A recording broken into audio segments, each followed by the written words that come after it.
আসসালামু আলাইকুম বন্ধুরা, আশা করি সবাই অনেক ভালো আছেন। বন্ধুরা, ২০২৫ সাল পড়ার সাথে সাথে অনেকেই কিন্তু সুখবর পেয়েছেন, অনেকেই কিন্তু পাননি, অনেকেই কিন্তু টেনশনে পড়ে গেছেন যে ২০২৫ সালে তো কন্টেন্ট মনিটেশন সবাইকে দেওয়ার কথা। সেক্ষেত্রে আমি এখনও কেন কন্টেন্ট মনিটেশন দেখতে পাচ্ছি না, কিংবা লেখাটা কেন আসছে না? সব কিছু তো আগের মতোই আছে, তাহলে কন্টেন্ট মনিটেশন কি আমি পাবো না? কিংবা কবে আমি কন্টেন্ট মনিটেশন পাবো? দেখেন, আপনি যদি প্রতিদিন পোস্ট করেন, প্রতিদিন যদি ফেসবুকে কাজ করেন, তারপরেও কিন্তু আপনি কন্টেন্ট মনিটেশন সেট আপ নাও পেতে পারেন।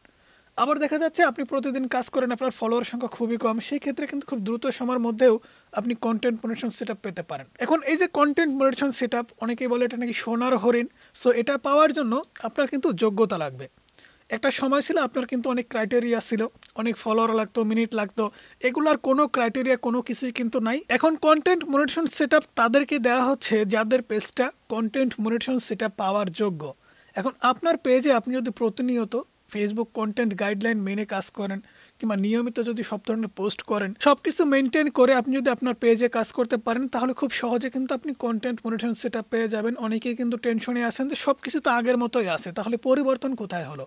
পরিবর্তন কিন্তু অনেক কিছু হয়েছে, অনেকেই কিন্তু কন্টেন্ট মনিটেশন পেয়ে গেছে। আর কন্টেন্ট মনিটেশন পেলে আপনি যেটা ফটো আপলোড করবেন, ফটো থেকেও ইনকাম হবে। আপনি কিছু লিখে একটা পোস্ট করবেন, হাই হ্যালো বন্ধু কেমন আছো, জাস্ট আপনি আপলোড করবেন, সেখানে যে ভিউজগুলো হবে সেগুলো যারা দেখবে সেখান থেকেও ইনকাম হবে। চিন্তা করেন যে কন্টেন্ট মনিটেশন সেটআপ কেন সোনার হরিণ বলা হয়। কন্টেন্ট মনিটেশন সেটআপ পাওয়ার জন্য কিন্তু আপনার যোগ্যতা লাগবে, এবং আপনার পেজের আসলে সেই যোগ্যতা আছে কিনা সেটাই কিন্তু ফেসবুক অ্যালগরিদম সিস্টেম বুঝবে, এবং ফেসবুক বুঝার পরেই কিন্তু আপনাকে সেটা ইনেবল করে দেবে। তবে নিজে নিজে কিন্তু এটা ইনেবল হবে না, অবশ্যই কিন্তু আপনার ইনেবল করতে হবে, অবশ্যই অ্যাপ্লাই করতে হয় এর জন্য।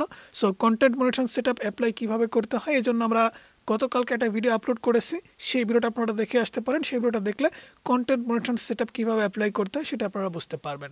সো বন্ধুরা, এই ছিল আজকের ভিডিও কেমন লাগলো অবশ্যই জানাবেন, ভালো লাগলে লাইক করবেন, চ্যানেলে নতুন হলে সাবস্ক্রাইব করে পাশে থাকা বেল আইকনটি প্রেস করে রাখবেন।